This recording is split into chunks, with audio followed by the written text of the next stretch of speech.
Hello guys! Ipapakita ko po sa inyo kung paano magbuo ng facility sa Mission Control. So, ito, kumbaga, pumasok tayo sa natin, sa Mission Control account natin. So, ito ang makikita nyo. So, pupunta kayo dito sa mga galamay na ito, i-click nyo tong yellow. Oops, itong yellow. Kasi ito yung sa New Land Facility. Build Facility at New Land. So, i-click nyo lang yung enter.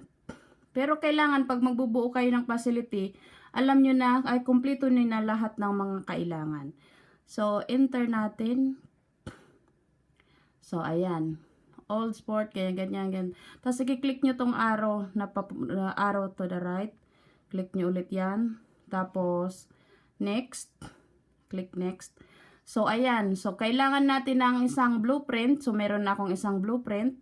Kailangan natin ng Astro Credit, may na 1,000, meron din akong Astro Credit na 1,000. So, ito yung mga kailangan para makabuo tayo ng facility. So, meron Outlier 20. So, meron akong Outlier 20. Common, Biomad, meron akong 15. 15 din ang kailangan.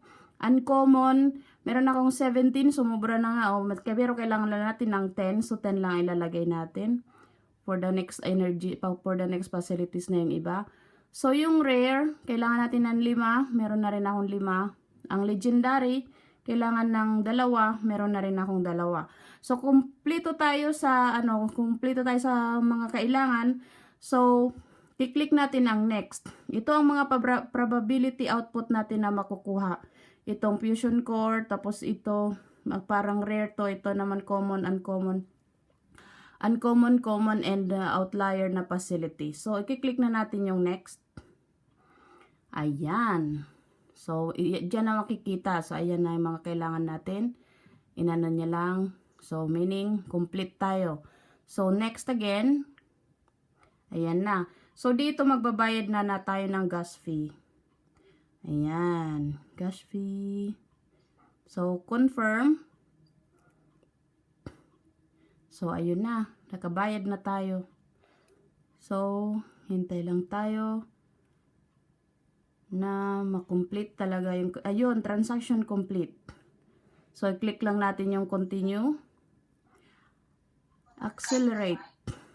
Accelerate your orders. In progress, time left, 47.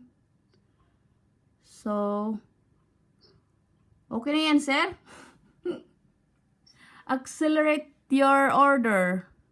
Yes, okay. 47 hours, no? Opo. Ang kailangan. So, Para makuha yung... 2 days, no? 2 days bago yan ma-process. Ah, Pero pwede mo i-accelerate. Opo. Magbabayad ka gamit ka ng Astro Credit. Pero hindi na kailangan. Hihintayin mo na lang, Grace, ng Opo. 2 days bago ma-process siya. So, exit. Opo. In 2 days, magkukuha na yung facility. So, i-exit ko na po. Kailangan pa bang i-exit?